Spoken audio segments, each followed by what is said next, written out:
அவ்வளோ பெரிய பேரணி பொதுக்கூட்டம் நடத்துகிறோம். நாங்கள் சாதிவாரி கணக்கெடுப்பு பஞ்சமர நிலம் மீட்புன்னு பன்னெடுங்காலமாக இந்த நிலத்தில் இந்த நாட்டில் இருக்கிற மக்கள் பிரச்சனை.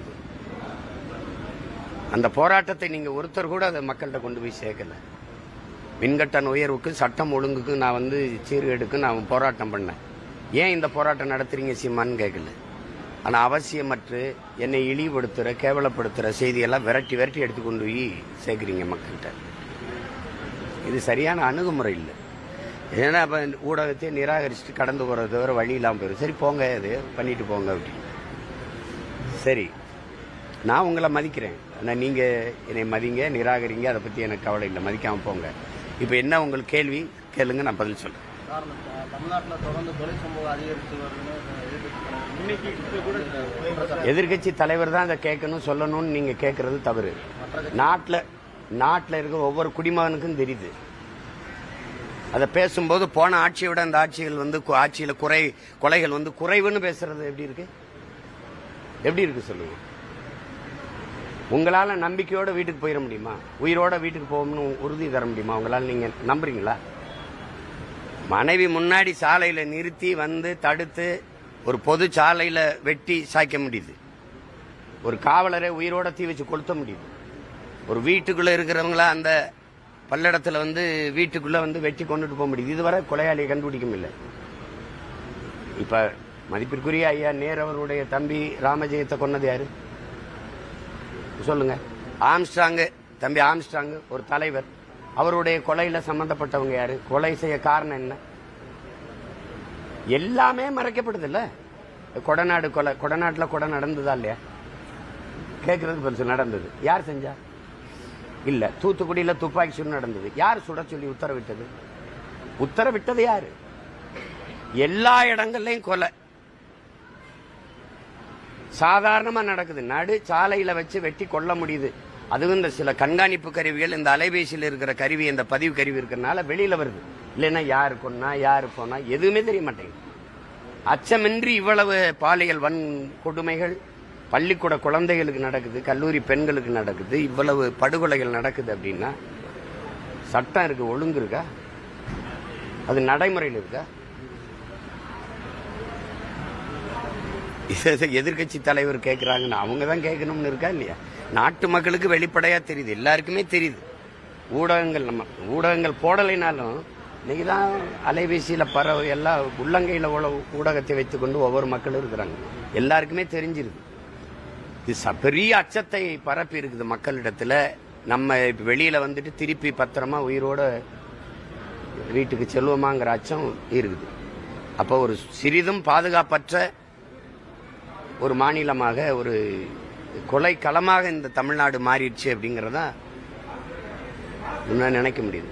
நிறைந்த போதையில் நிலத்தை வச்சுக்கிட்டு திரவ போதை, அதாவது சாராய போதை தாண்டி மாத்திரைகள், கஞ்சா, அபின், இன்சுவை கட்டி, சாக்லேட், பள்ளிக்கூட வாசல், கல்லூரி வாசல், வழிபாட்டு தலங்கள்ல தான் அதிகமா கஞ்சா விற்கப்படுது. அது பள்ளிக்கூடங்கள், கல்லூரி வாசல்ல கஞ்சா, சாக்லேட் விற்கப்படுது. அது அதிகாரத்துக்கு தெரியுமா? ஆட்சியாளர்களுக்கு தெரியுமா தெரியாதா?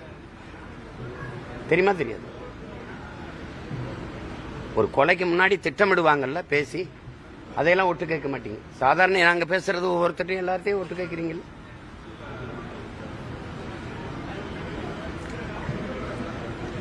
எங்க போய் நிறுத்துவாங்கன்னு தெரியல. அது கொலையாளிகளை கண்டுபிடிச்சாங்க, உடனே தண்டிச்சாங்க, ஒரு நடவடிக்கை எடுத்தாங்க அப்படின்னு இல்லை. இப்ப அண்ணா பல்கலைக்கழகத்துல முதல்ல 2 பேரும் நாங்க அந்த தங்கச்சியை துன்புறுத்தினது.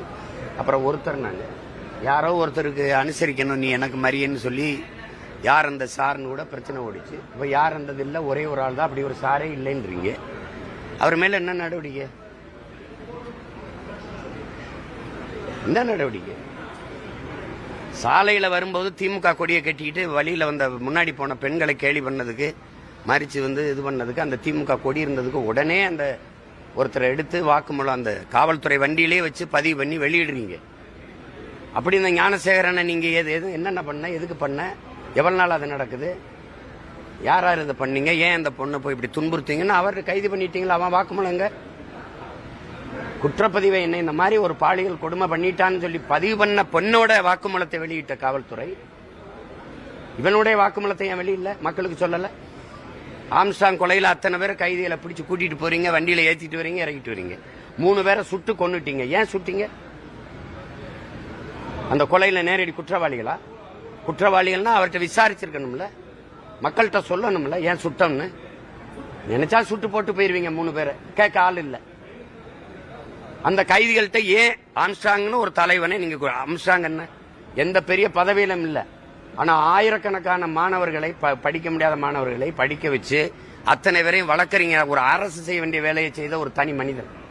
சாதாரணமா வெட்டி போட்டு போயிட்டீங்க வீட்டு வாசல்ல. அந்த கைதி பேசியிருக்கானா? இந்த வாக்குமூலம் இதனால கொன்னோம்னு காரணம் சொல்றான், இந்த நோக்கத்துக்காக கொன்னோம்னு சொல்றான். இவங்க சொல்லி நாங்க கொன்னோம்னு சொல்றாங்க. அப்படி ஏதாவது மக்களுக்கு தெளிவுபடுத்திருக்கீங்களா? நீங்க நினைச்சா வெளியிடுவீங்க, நினைச்சா மறைப்பீங்க.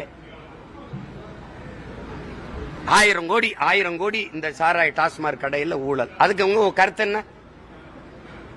அதுக்கு கருத்து என்ன? தம்பி அண்ணாமலை வந்து அந்த 1000 கோடி ஊழலை ஏற்று போராடுறாங்க. நான் தான் போராடணும், நீ அவர் போராடக்கூடாது, தம்பி போராடக்கூடாது. முழுமையான இந்த நாட்டை ஆளுகிற அதிகாரத்திற்கு அவர் போராடக்கூடாது. 150 கோடி ஊழல்னு தானே அரவிந்த் கெஜ்ரிவாலை உள்ள வச்சீங்க. அதனாலதான் உள்ள வச்சீங்க. அவர் பதவியை விட்டு வெளியேறி வேற ஒருத்தர் முதல்வராக்க வேண்டிய நிலைமைக்கு தள்ளினீங்க. தெலுங்கானாவுடைய முதலமைச்சர் சந்திரசேகர ராவுடைய மகளை எது கைது பண்ணீங்க? இதே வழக்கு, இது மாதிரி குற்றச்சாட்டு தானே. சிறைப்படுத்தினீங்கல்ல, உடனே நடவடிக்கை எடுத்தீங்கல்ல. இங்க நடவடிக்கை எடுக்கிற உயரத்தில் இருக்க நீங்க ஆர்ப்பாட்டம் செய்யறது அது அர்த்தமற்றதா இருக்கு, அவசியமற்றதா இருக்கு. நாங்க போராடலாம், நீங்க போராடக்கூடாது. நீங்க தான் சோதனை நடத்தினீங்க, அமலாக்கத்துறையில சோதனை நடத்திட்டீங்க. 1000 கோடி ஊழல்னு தெரியுது, அதுக்கு என்ன நடவடிக்கை இருக்குது? அத பத்தி பேச மாட்டேங்கிறீங்க. இந்த கழிவறையில 450 கோடி ஊழல், கழிவறை கழுவுறேன்ட்டு அதை பத்தி பேசவே இல்லை. திடீர்னு மொழி மேல பற்று வரும், மும்மொழி கொள்கையை எதிர்க்கிறம்பாங்க, தொகுதி சீரமைப்புல தொகுதி குறைஞ்சிருப்பாங்க. இதுதான் இப்ப தொகுதி குறையுதா, சீரமைக்க போறாங்களா? அதெல்லாம் ஒண்ணும் இல்லையே. சாதி வாரி கணக்கெடுப்பு எடுங்கன்னா அது இல்ல, அது மத்திய அரசு தான் எடுக்கணும். இப்ப மாநில உரிமை எதுக்காக பேசுனீங்க? பீகார் எடுக்க முடியும், தெலுங்கானா எடுக்க முடியும், நீங்க எடுக்க முடியாது. அதான் எங்க ஐயா அன்புமணி கேட்கிறாரு நாடாளுமன்றத்தில், நீங்க சாதிவாரி கணக்கெடுப்பு எடுக்க மத்திய அரசுக்கு ஏதாவது பரிந்துரைச்சிருக்குதா தமிழ்நாடு அரசு? அப்படிலாம் ஒன்னும் ஒரு கடிதம் வரலையேங்கிறாங்க. அப்ப சும்மா அப்படி ஒப்புக்கு பசப்புக்கு பேசி பேசி எங்களை காலங்காலமா ஏமாத்திட்டு திரியுங்க நீங்க. மாநில உரிமையை பேசின மகாராஷ்டிராக்கள் நீங்க தானே. மாநில உரிமைக்காக நின்ற ஒரே கட்சி ஆட்சி எங்க? இந்த மாநில உரிமை இடஒதுக்கீடு கொடுத்தேன்னு பேசித்தானே ஓட்டு வாங்கினீங்க. அருந்ததிய மக்களுக்கு 3 விழுக்காடு கொடுத்தேங்கிறீங்க, இஸ்லாமிய மக்களுக்கு 3.5 விழுக்காடு கொடுத்தேங்கிறீங்க, வன்னிய மக்களுக்கு 10.5 விழுக்காடு கொடுக்கறோங்கிறீங்க. கொடுத்தது மாநில ஆட்சி, கட்சி ஆட்சிகள் தான்.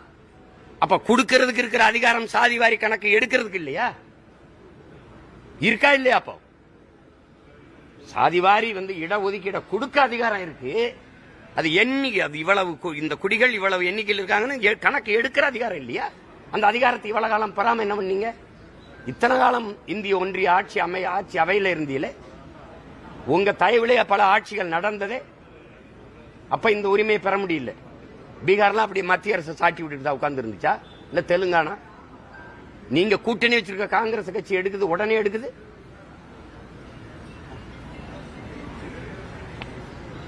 ஏதோ ஒண்ணு தேர்தல் வரும்போது இருக்கிற பழைய வேஷத்தை கழிச்சிட்டு அப்புறம் களைச்சிட்டு அழிச்சிட்டு புதுசா ஒப்பனையை போட்டு புது நடிகரா வந்துடுறது.